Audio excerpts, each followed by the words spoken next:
Kung ano to sa world history, kada nasod nga madtuan mataakan sa mga Kristiyanos, usara kabutang angay natong timan-an, mao ang paglantaw sa cross. Unya, kay cross man ang tibaan sa mga Kristiyanos, doon na may mutuo o cross, pero dili mang cross. Ang atong pagtuo, atong gihubad, pinagi sa buhat.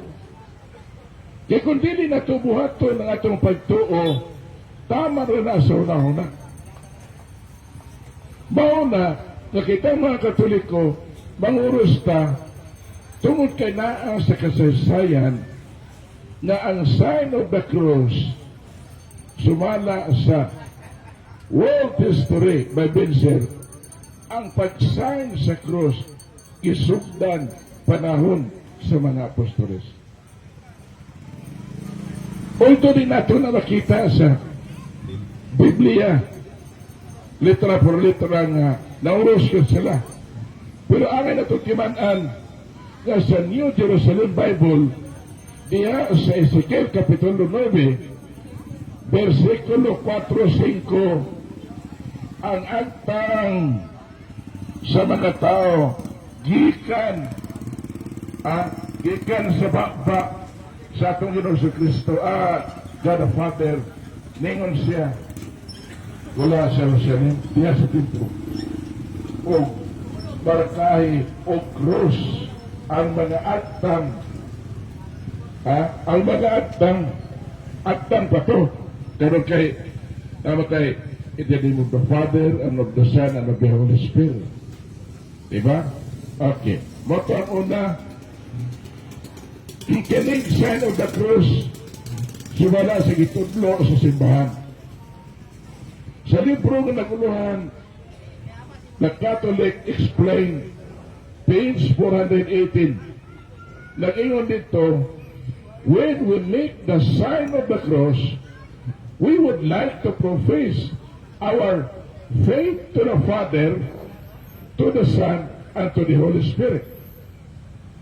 Muna nga, atong i-profess ang atong pagtuo sa God the Father, God the Son, and God the Holy Spirit. Gani, kining three distinct person, mo niya gigamit panaw sa bunyag, na pare bunyag, then may na siya, ako magabunyag kanimo, ngalan, dahil sa ngalan sa man, sa anak o sa Espiritu Santo. Hindi mo siyang timaan. Wala kitang Katoliko, isang asa ta, mangulos ko ta. Before ka mulakaw, mangulos ka. Before ka mulakaw, mangulos ka. Why mangulos ba ta? Because the sign of the cross, this is the seal of our prayer. Malisilyo sa itong pag-ampo. Sugdan na ito itong pag-ampo, pinagi sa timaan sa krus, tapuso na ito, pinagi sa timaan sa krus. Therefore, it is easy for us to identify na kung doon ay prayer rally, for example, daklan kayo nagtapok ng mga tao. Sa ko lang, na Katoliko, na dili Katoliko. Inigsugod o ampo, dito ni maila. Kinsa ang Katoliko dili. Kaya ampo ang Katoliko mag-sign of the cross.